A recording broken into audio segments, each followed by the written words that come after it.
Shalom, Assalamualaikum warahmatullahi wabarakatuh. Saya dari kelompok 3 akan menjelaskan mengenai tinjauan pustaka, kerangka teori, kerangka konsep, dan hipotesis penelitian.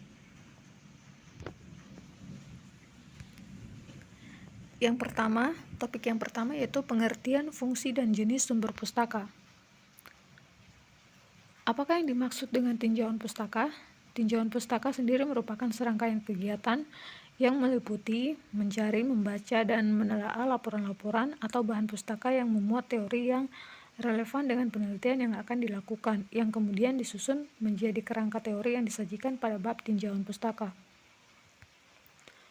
Adapun tujuan tinjauan pustaka secara umum yaitu untuk meningkatkan pemahaman dan perluasan wawasan tentang teori-teori. Tujuannya secara khusus, yang pertama, untuk membatasi masalah dan ruang lingkup penelitian. Yang kedua, untuk mengetahui apakah sudah ada penelitian sebelumnya dan apa yang akan dilakukan pada penelitian sekarang. Yang ketiga, menentukan variabel-variabel yang penting dan hubungan antar variabel. Yang keempat, menghindari pendekatan penelitian yang tidak menghasilkan apa-apa. Yang kelima, merangkum pengetahuan yang berkaitan dengan topik penelitian. Dan yang keenam, menemukan penjelasan yang dapat membantu dalam menafsirkan data penelitian. Berdasarkan fungsi, sumber kepustakaan dibedakan atas dua, yaitu acuan umum dan acuan khusus.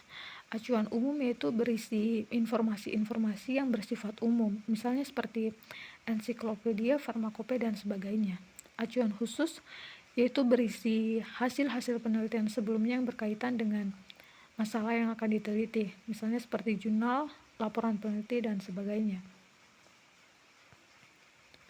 Jenis sumber pustaka dibedakan menjadi dua, yaitu media cetak dan media non-cetak.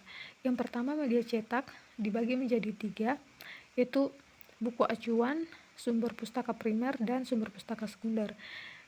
Di mana buku acuan ini dibedakan lagi menjadi dua. Yang pertama yaitu buku acuan yang memberikan informasi langsung, misalnya seperti kamus dan ensiklopedia. Kemudian buku acuan yang memberikan petunjuk mengenai sumber informasi, di mana artinya dia tidak memberikan informasi secara langsung mengenai masalah yang akan diteliti, tapi memberikan petunjuk mengenai sumber informasi tersebut, misalnya seperti bibliografi, indeks, dan abstrak. Jenis sumber pustaka media cetak yang kedua yaitu sumber pustaka primer, yaitu pustaka yang merupakan penjelasan langsung dari peneliti tentang kegiatan penelitian yang telah dilaksanakan, misalnya seperti jurnal ilmiah. Yang ketiga, sumber pustaka sekunder, yaitu di mana pengarang hanya menyunting kembali tulisan yang sudah ada dan kemudian dijadikan buku teks. Jenis sumber pustaka yang kedua yaitu media non-cetak.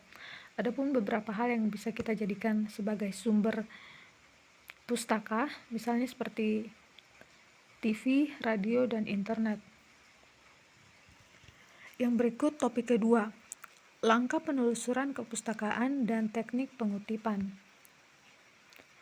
Yang dimaksud dengan penelusuran kepustakaan adalah cara yang sistematik mencari kembali seluruh atau sebagian pustaka ilmiah yang pernah ditulis atau diterbitkan mengenai subjek tertentu untuk jangka waktu tertentu dan ditulis dengan bahasa tertentu. Tujuan dilakukan penelusuran kepustakaan sendiri yang pertama itu untuk mencegah terjadinya duplikasi. Yang kedua, mencegah pemborosan waktu, tenaga, dan biaya. Dan yang ketiga, mengetahui arah perkembangan ilmu. Sumber penelusuran kepustakaan. Sumber penelusuran yang pertama yaitu media cetak.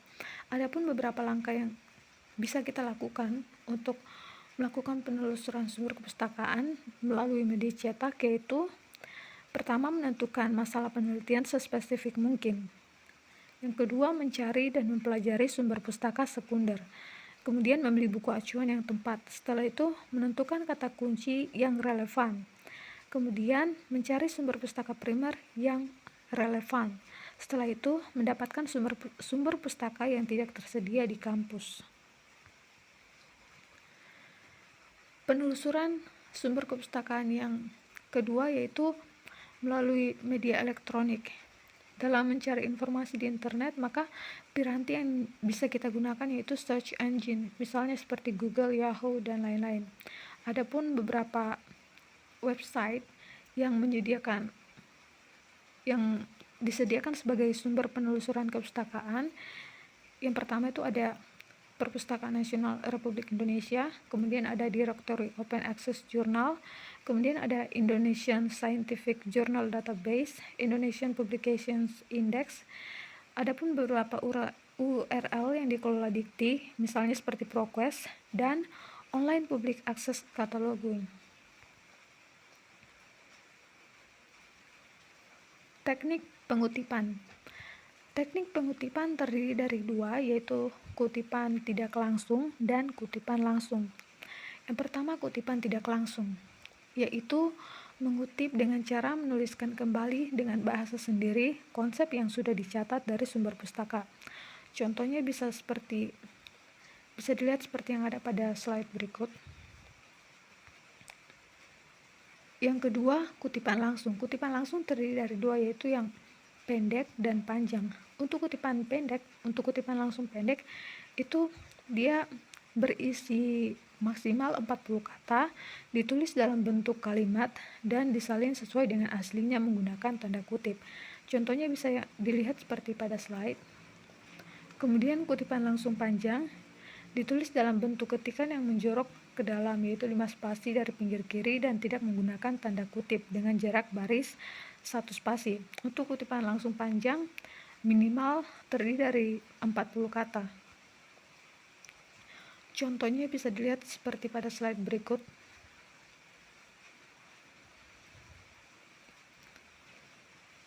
Berikut topik yang ketiga, pengembangan kerangka teori, kerangka konsep, dan hipotesis penelitian.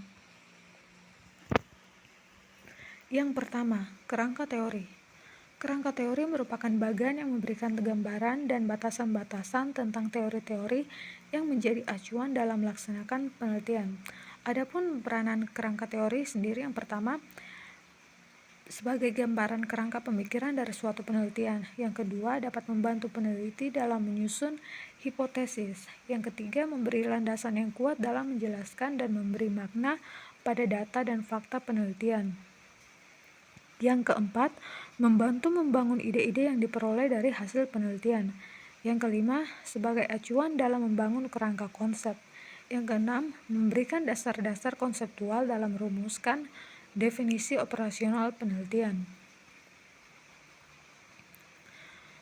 Adapun tahapan dalam menyusun kerangka teori yang dapat kita lakukan, yang pertama itu melakukan kajian pustaka, kemudian melakukan sintesa dan modifikasi dalam menghubungkan teori-teori yang ada sehingga menjadi runtut, rasional, dan logis. Yang kedua, kerangka konsep. Kerangka konsep merupakan kerangka hubungan antara konsep-konsep yang ingin diamati atau diukur melalui penelitian yang akan dilakukan. Adapun tujuan dari kerangka konsep sendiri, yang pertama memberikan penjelasan secara visualisasi hubungan variabel-variabel penelitian. Yang kedua, meningkatkan ketajaman pemahaman tentang variabel-variabel yang akan diteliti. Yang ketiga, mempertegas ruang lingkup penelitian. Yang keempat, dapat dijadikan bahan untuk pemilihan jenis desain penelitian. Adapun tahapan dalam pembuatan kerangka konsep, yang pertama, identifikasi kembali topik penelitian terutama variabel penelitian. Yang kedua, identifikasi kerangka teori dalam tinjauan pustaka sebagai dasar membuat kerangka konsep.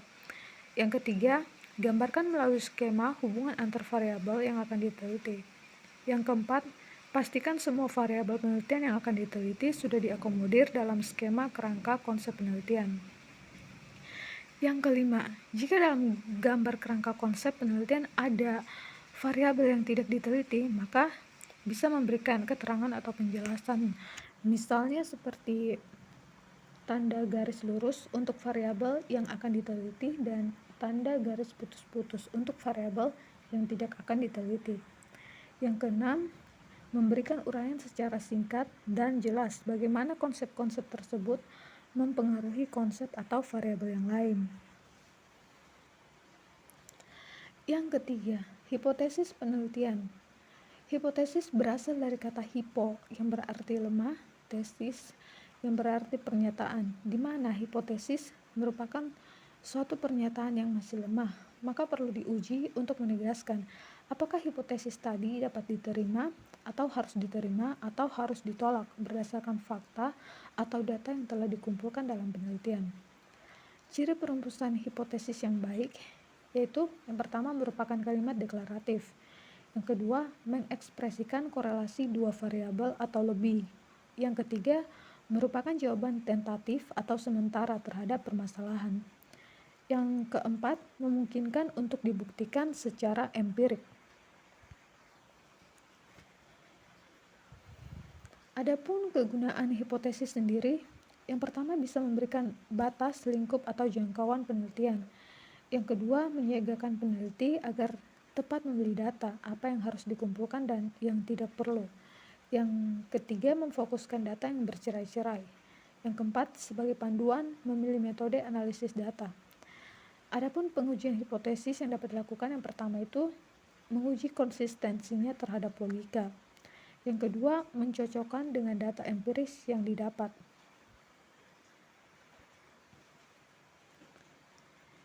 Dalam terminologi metodologik dikenal dua jenis hipotesis. Yang pertama, hipotesis alternatif dan yang kedua hipotesis Hanol.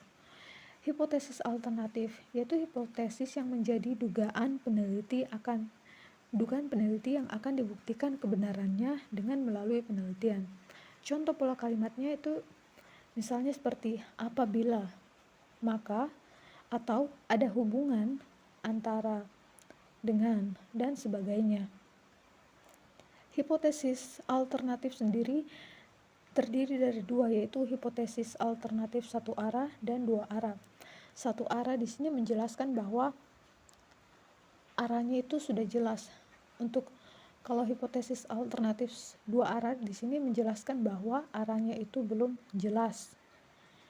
Contoh hipotesis alternatif satu arah misal yaitu makin banyak pabrik didirikan di suatu daerah, makin tinggi angka diarenya. Kemudian contoh hipotesis alternatif dua arah yaitu ada perbedaan antara laju industrialisasi dengan tingginya angka diare. Hipotesis yang kedua yaitu hipotesis Hanol. Contoh pola kalimatnya yaitu tidak ada korelasi antara, dengan. Adapun beberapa hal yang mendasari hipotesis, yang pertama, teori yang mapan yang berkaitan dengan masalah penelitian yang dihadapi. Yang kedua, fakta empirik atau informasi yang diketahui dari penelitian terdahulu. Yang ketiga, konsep dari peneliti sendiri yang dimunculkan dalam rangka melengkapi teori.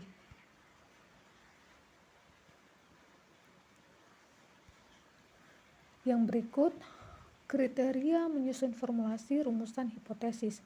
Yang pertama, rumusan berupa kalimat deklaratif.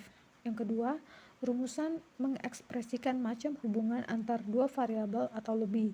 Yang ketiga, operasional yaitu memungkinkan untuk pembuktian secara empirik. Hal ini bisa dibuktikan oleh keterukuran variabel dan keterujian korelasi. Yang keempat, berkaitan dengan teori yang telah mapan. Yang kelima, cakupan yang jelas, singkat, dan spesifik.